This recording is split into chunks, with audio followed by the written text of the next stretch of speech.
Welcome to the Unitarian Universalist Westside Congregation. I am Kathy Wright. Our speaker today is the Reverend Dr. Nancy Hitt. Our program is titled Happily Ever After. We will be exploring the wide variety of expectations and beliefs regarding life after death that people have held down through time and around the globe. This is going to be fun. Our service is based on Principles 4 and 7. A free and responsible search for truth and meaning, and respect for the interdependent web of all existence of which we are a part. We hope your horizons expand over the course of our time together today. An advance warning, all puns are intentional. With a topic like this, it's impossible not to make them. We have just a few announcements for today. We are pleased to tell you that Bram Cass Heck is recovering well from surgery to relieve her chronic pain. So far, she is experiencing great relief. She just needs to recover from the surgery itself. She'll be back for the animal ministry moment when her surgeon clears her. Reverend Nancy has returned from her winter hibernation vacation and is picking up the threads of our West Side life together again. Steve Polani is videotaping this service. We're really glad he's willing and able to take this on. If you're viewing this before 12:30 on Sunday, February 21st, we hope to see you at our town hall meeting on Zoom. If you lost your connection or link, don't worry. Please email Reverend Nancy by 12:15 on Sunday, and she will send one to you. She will not be looking at email after that, as she will be hosting the Zoom meeting. Lastly, a heads up regarding Storehouse West donations. Our building will be open to receive food donations on Sunday, March 7th, 11 to 1. Remember that they are also appreciative of all your plastic grocery bags if you want to donate those. You will receive more information in our weekly email newsletter in the next several weeks. Thank you. I invite you now to join me in our chalice lighting. If you have a personal chalice or candle at home, draw it closer to you now and light it as we light ours here. Please join me in the following words as they appear on your screen. Our chalice light casts a circle. Within it, the brilliance ebbs to glow. Beyond it, the darkness is too deep to know. May we be inspired to seek the truth and the meaning they hold. Shalom.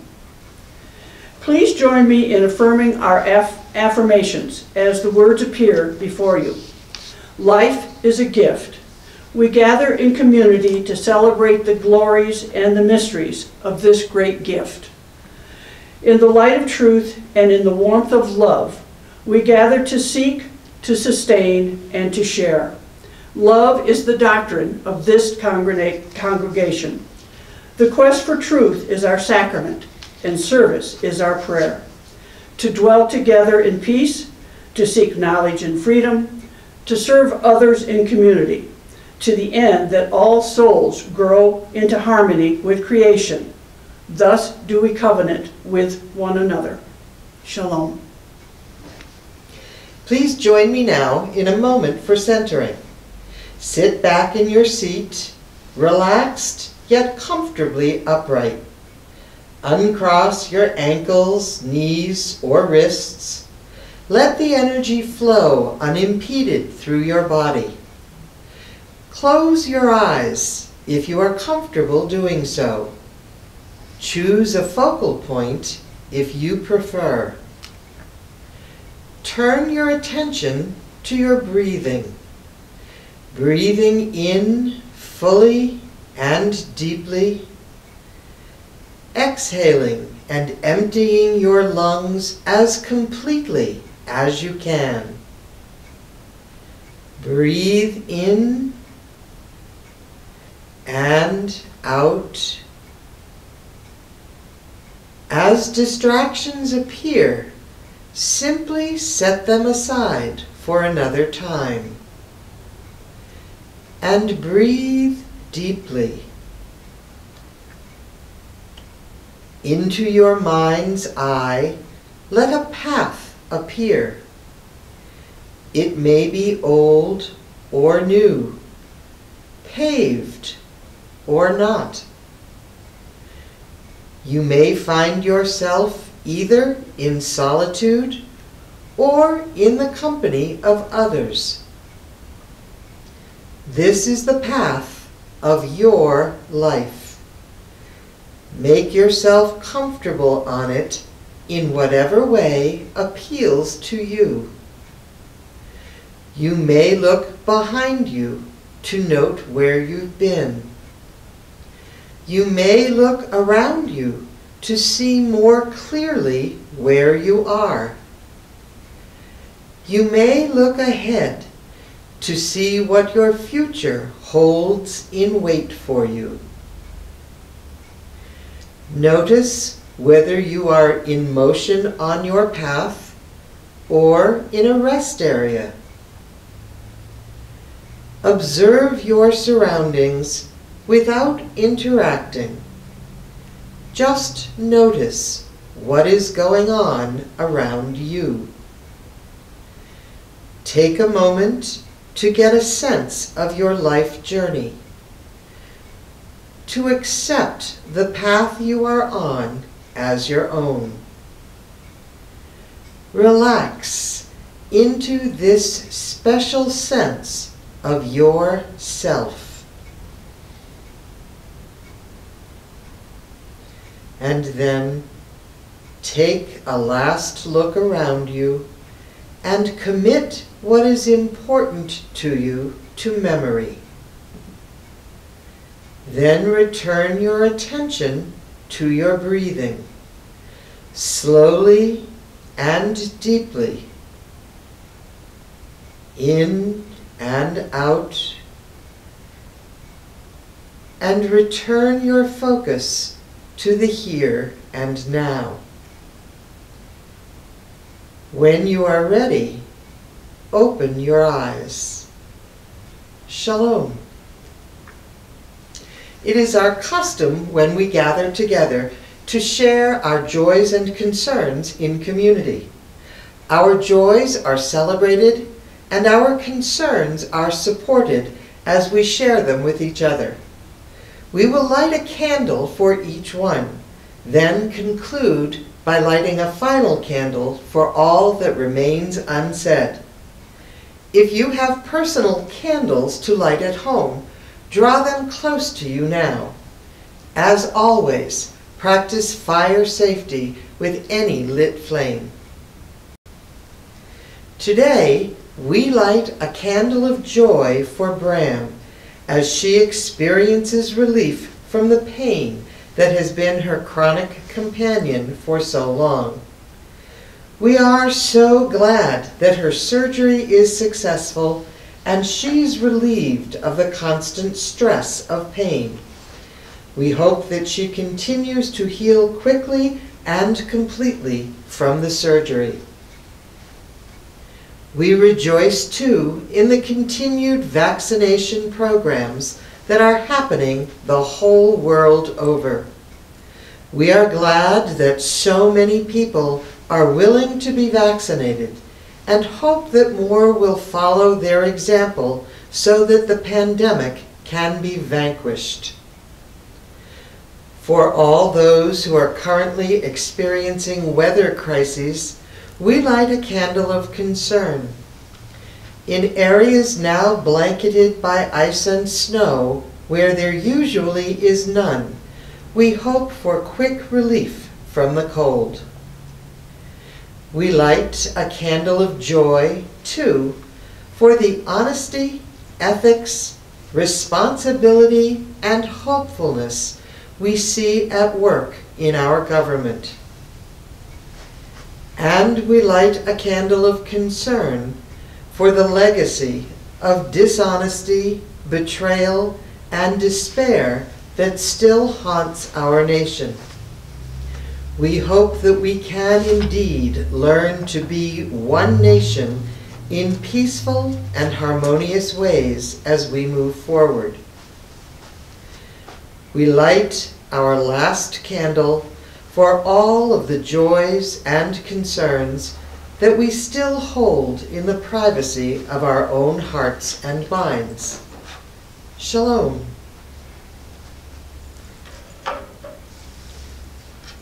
We light our red candle for the victims of racial violence, pledging ourselves to ever new and increasing knowledge and understanding of the evils of racism in every manifestation.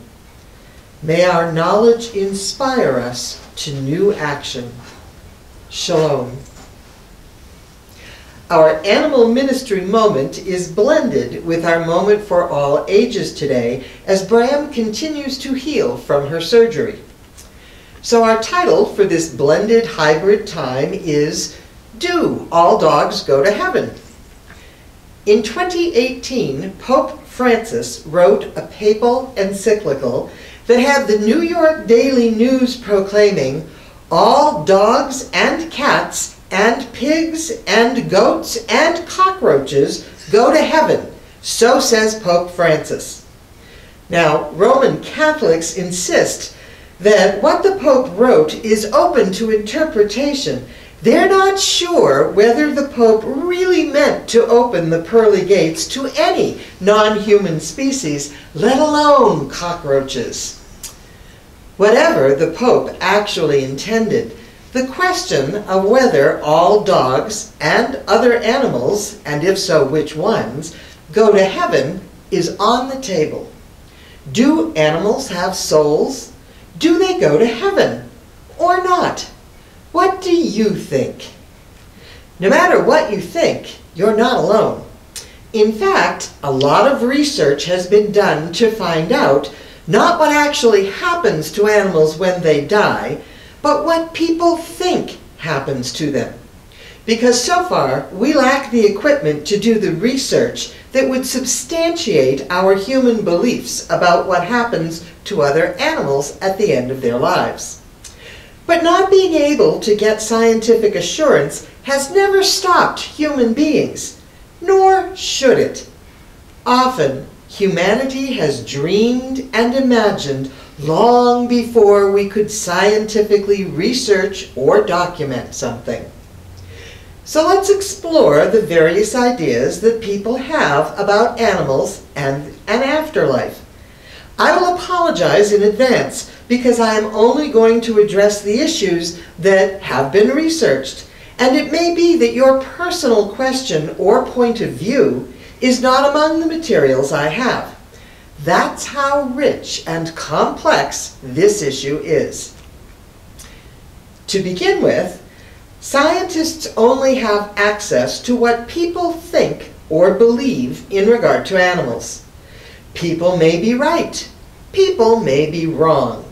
Scientists designed a research questionnaire to explore what some 800 people thought was true about animals and life after death. The sample was intentionally composed of an equal number of men and women representing a diversity of races, ethnicities, and religious affiliations. 77% of the test subjects were pet owners. The participants were asked a series of questions related to their religious beliefs. These included whether humans and animals experience an afterlife. They were also asked if they thought animals had souls and just how certain they were about human and animal afterlife. Finally, the participants were asked to indicate the extent to which various species, ranging from dogs to insects, experience life after death. So here's where the fun begins. Do animals have souls? The subjects were split on this question. 32% of them said animals definitely or probably did not have souls. 48% felt animals definitely or probably did have souls, and 20% were undecided. Now, a lot of people believe that animals go to heaven. 59% of the participants believed that people have an afterlife. And of that 59%, 75% believed in animal afterlife. Oddly, 2 individuals who did not believe in human afterlife believed that animals did have an afterlife. I have no idea what to make of that. Now, it turns out that men are less likely to believe in animal afterlives. 51% of women believed that animals experience an afterlife, compared to only 36% of men. Sex differences were found for beliefs in an afterlife for every species, including insects. Now, what difference does religion make? As you might expect, large differences existed between religions in beliefs about animal afterlife. For example, 78% of Buddhists were believers in an animal afterlife, compared to 61% of mainstream Protestants, and that's the category UUs fit into, and only 23% of individuals who indicated none for their religion believed in an animal afterlife. Most people who believed that any animal went to heaven also believed that almost every animal does, including reptiles, worms, and bugs. There was very little statistical variation about that. It was anticipated by the researchers that pet owners might be much more likely to believe in animal heaven than non-pet owners. But that was actually not the case. The researchers concluded that owning a pet had fairly little impact on beliefs about animal afterlives. While 45% of pet owners thought animals went to heaven, so did 38% of non-pet owners. Now, do you remember the French philosopher René Descartes, the one who said, "I think, therefore I am"? He argued that animals cannot have afterlives because, unlike humans, they are merely biological machines that lack souls. However, over the past 3 decades, we have witnessed what the pet products industry calls the humanization of pets. And the argument that some animals are persons is gaining traction in legal circles. After all, if corporations are people, why not cats and rats and elephants too? But I am still wondering one last thing. If all dogs go to heaven, do they have to take their fleas too? Shalom. As a congregation, we are dependent on the generosity of our own community for our financial survival. We are all aware that our finances for 2021 are currently projected to be insufficient. The good news is that we have received increased pledges from a number of people, such that our deficit has dropped to more manageable levels. Thank you for your generosity. Currently, if each pledging person was able to increase their monthly pledge by $7.85, our budget would be balanced. Some of us are already doing all that we can. We thank you for that. If you are able to do more, we will appreciate that too. Every person in this congregation brings a wealth of resources of all kinds to our community. We are enriched by all that you do. Thank you so much for your support in these difficult times. Our reading for today was done by Billy Collins, who was the Poet Laureate for the United States from 2001 through 2003. He has won multiple awards for his poetry. This poem is from a book of his poetry titled Questions About Angels. The title of the poem is The Afterlife. While you are preparing for sleep, brushing your teeth, or rifling through a magazine in bed, the dead of the day are setting out on their journey. They're moving off in all imaginable directions, each according to his own private belief. And this is the secret that silent Lazarus would not reveal, that everyone is right, as it turns out. You go to the place you always thought you would go, the place you kept lit in an alcove in your head. Some are being shot into a funnel of flashing colors, into a zone of light, white as a January sun. Others are standing naked before a forbidding judge who sits with a golden ladder on one side, a coal chute on the other. Some have already joined the celestial choir and are singing as if they have done this forever, while the less inventive find themselves stuck in a big air-conditioned room full of food and chorus girls. Some are approaching the apartment of the female god, a woman in her 40s with short, wiry hair and glasses hanging from her neck by a string. With one eye she regards the dead through a hole in her door. There are those who are squeezing into the bodies of animals, eagles and leopards, and one trying on the skin of a monkey like a tight suit, ready to begin another life in a more simple key. While others float off into some benign vagueness, little units of energy heading for the ultimate elsewhere. There are even a few classicists being led to an underworld by a mythological creature with a beard and hooves. He will bring them to the mouth of the furious cave, guarded over by Edith Hamilton and her three-headed dog. The rest just lie on their backs in their coffins, wishing they could return so they could learn Italian, or see the pyramids, or play some golf in a light rain. They wish they could wake in the morning like you and stand at a window examining the winter trees, every branch traced with the ghost writing of snow. And some just smile forever on. Amen.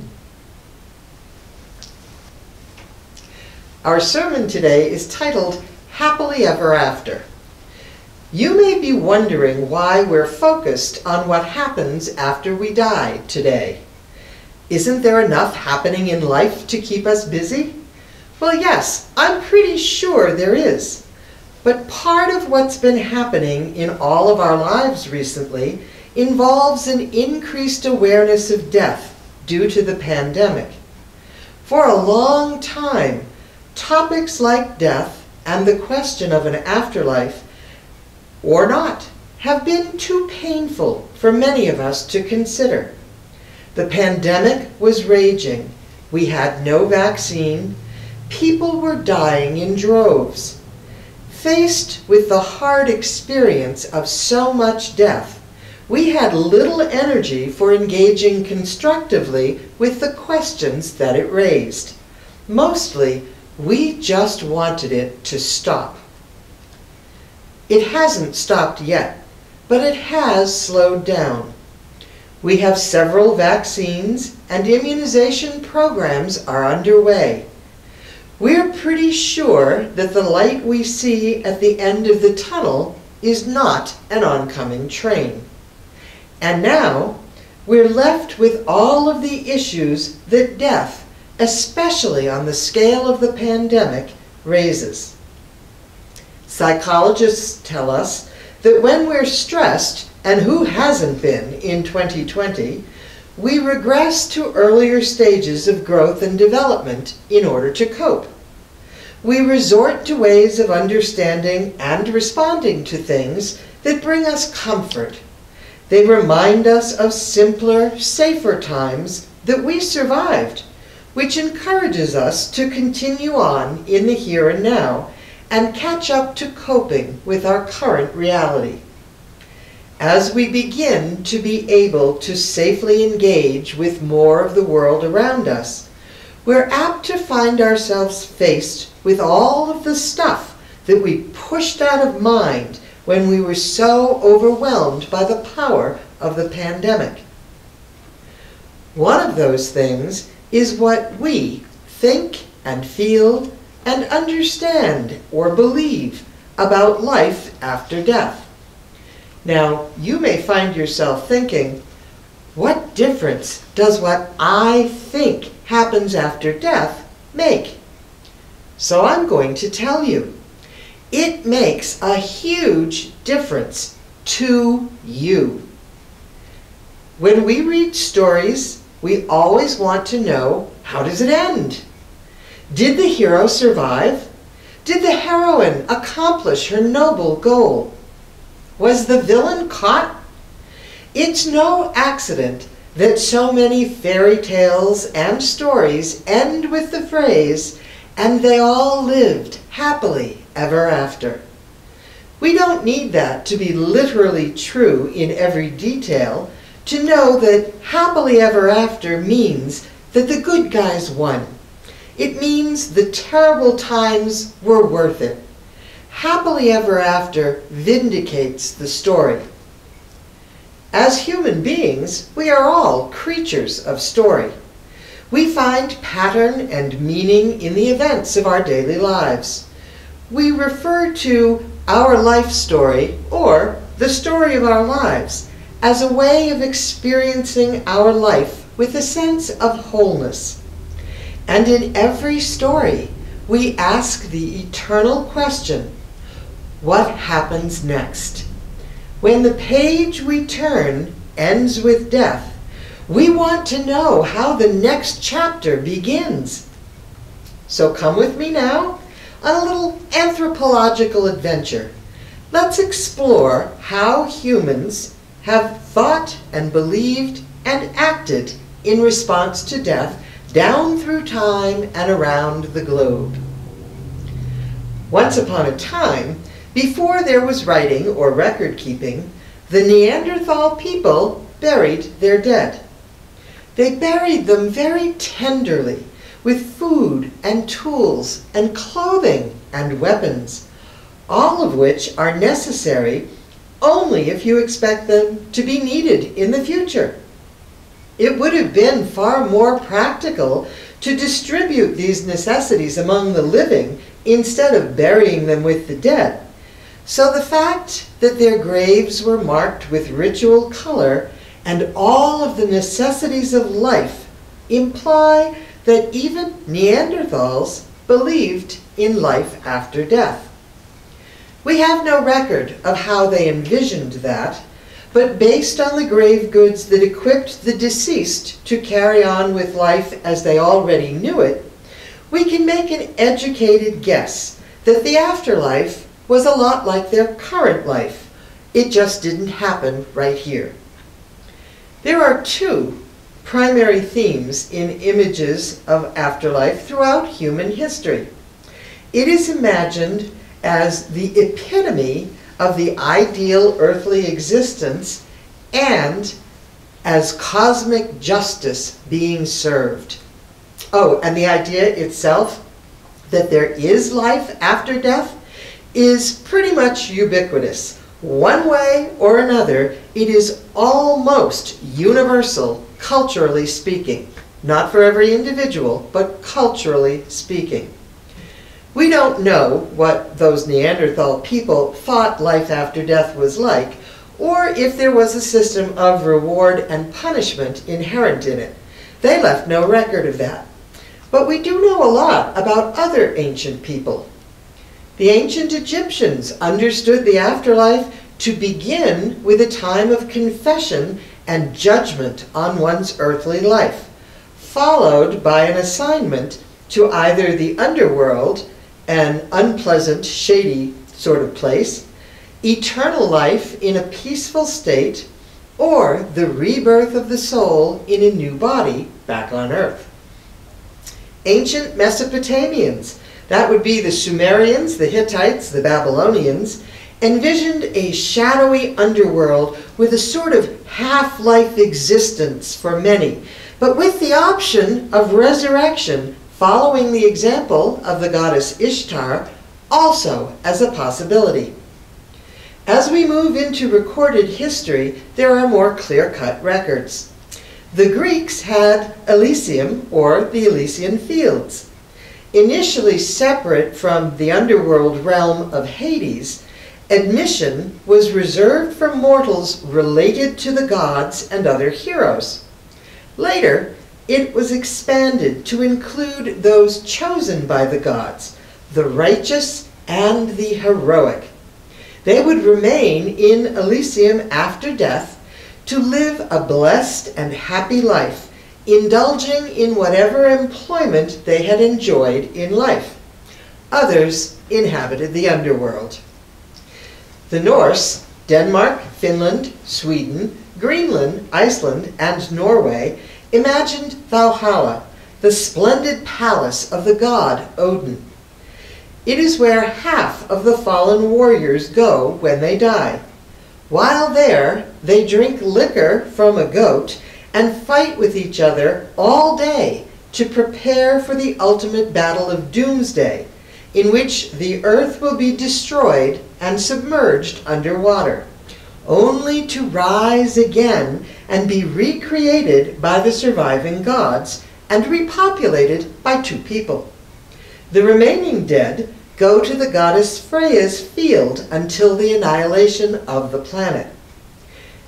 As you can see, there are many common elements and themes in what at first appeared to be very different ideas of an afterlife.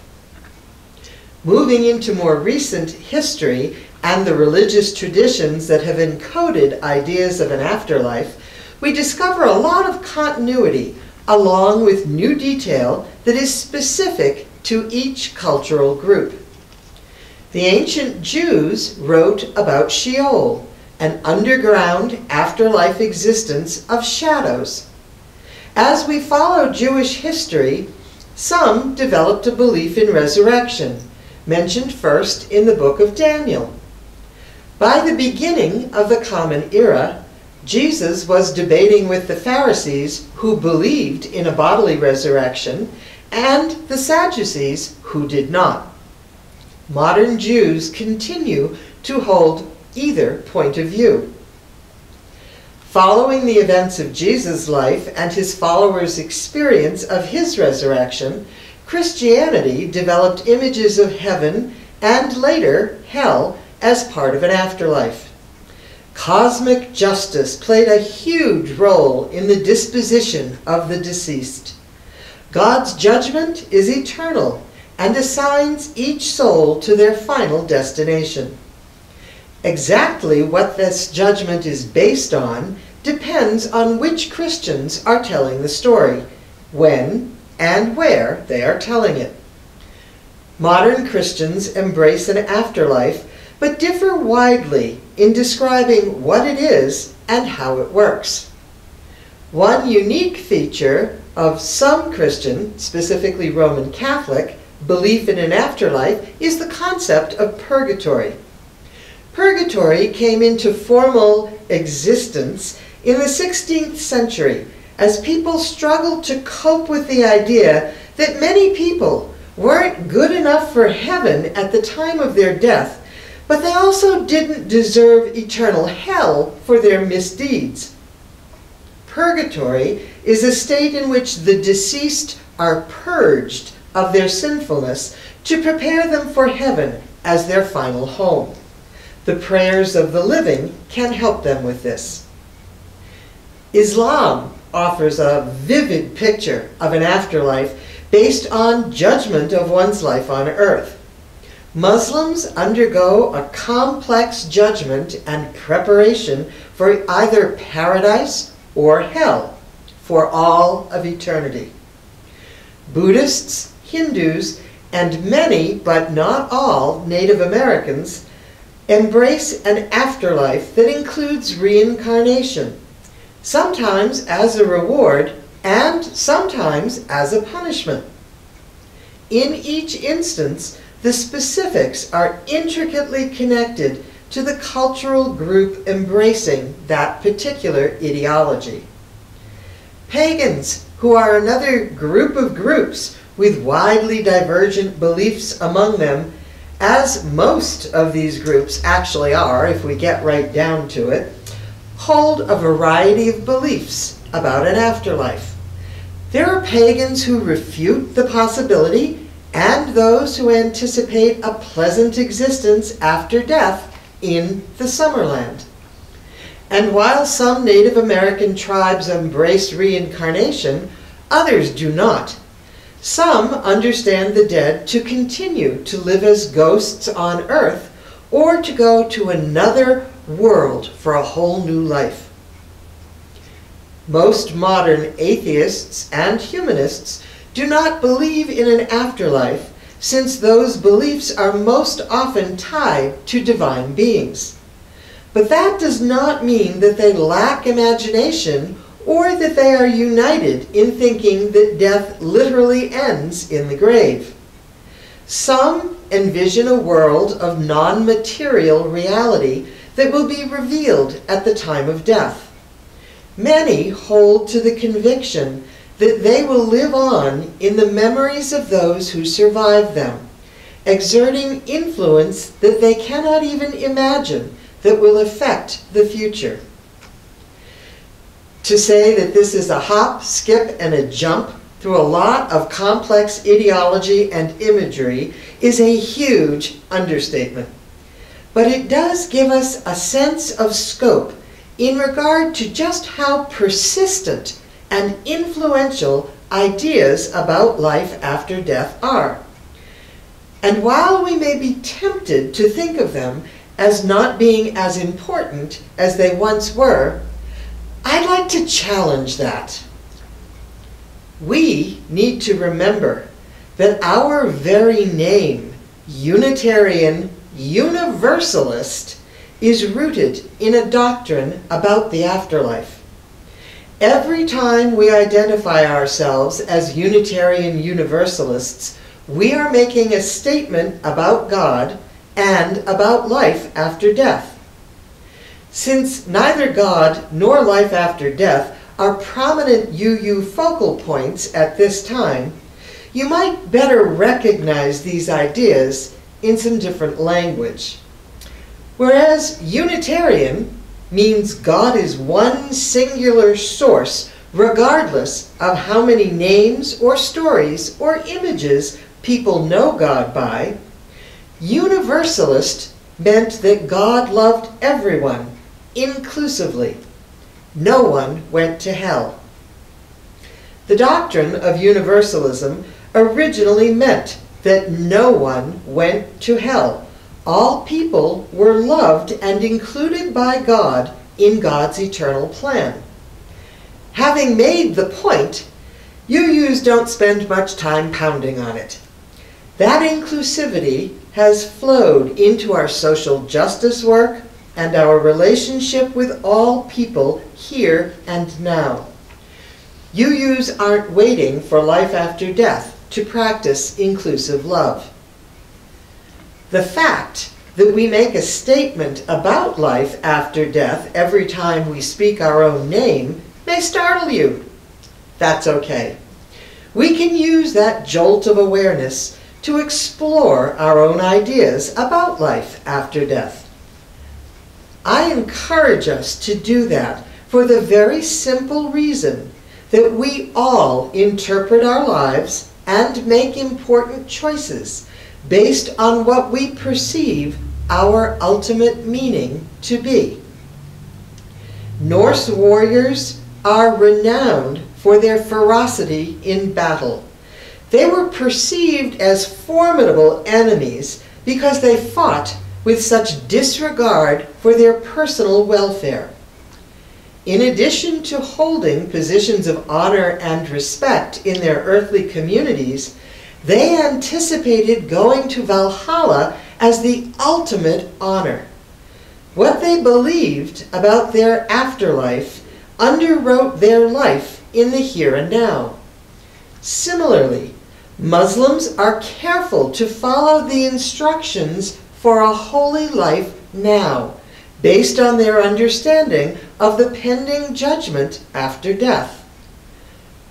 What we believe our ultimate destiny is shapes our lives in the here and now. Now, it's very likely you didn't hear anything that resonated with your own images or thoughts of death here today. UUs are likely to use a lot of abstract images and be process-oriented rather than concrete and well mapped out. For example, here are two images that work for at least the two people who shared them with me. The first is the idea that I will become an eternal living memory in the mind of God following my death. For UUs who envision a specific source as the author of life, the idea that their uniqueness will be preserved in the eternal memory of that being, with all of the intimacy and the detail that their life has had, is an idea that brings comfort and a sense of value. No longer existing in a body, their life is nonetheless real forever as it is incorporated into the events of the universe. That may not work for you either. So here's another one. After death, our energy will be incorporated into the sentient energy of the universe, participating in all that the future holds.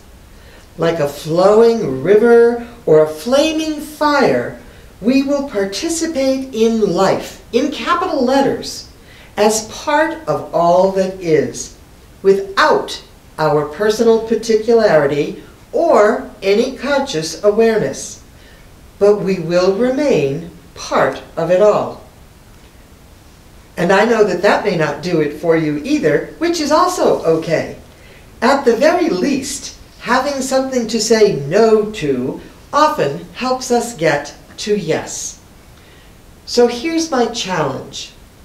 Death and whatever comes after it are, by definition, part of the web of all existence. We need to be brave enough to search for the truth and the meaning that embraces them. Like the spiritual practices that Reverend Julia has been speaking about the past 2 weeks, we need to engage deeply and meaningfully with all that death and whatever comes after it entails, including if you think that's nothing. That counts too. We need to discover how this part of the web is connected to us. So when you gaze out at those mountains and slow your breathing and meditate, let your mind wander the web and your place in it. Face your own understanding and then live into it deeply and meaningfully. Shalom. Now I invite you once again to respond to this service. You may add your comments to our YouTube, Facebook, or web pages, or email me directly. Please feel free to comment on the structure as well as the content or the format of the service, whatever has stood out to you, either positively or negatively. It all helps us to put this together. Thank you. Please join me now in the words that appear on your screen before you as we extinguish our chalice. we extinguish our chalice, erasing the boundary between light and dark. May we celebrate the wholeness of life as we embrace the eternal now. Shalom and amen.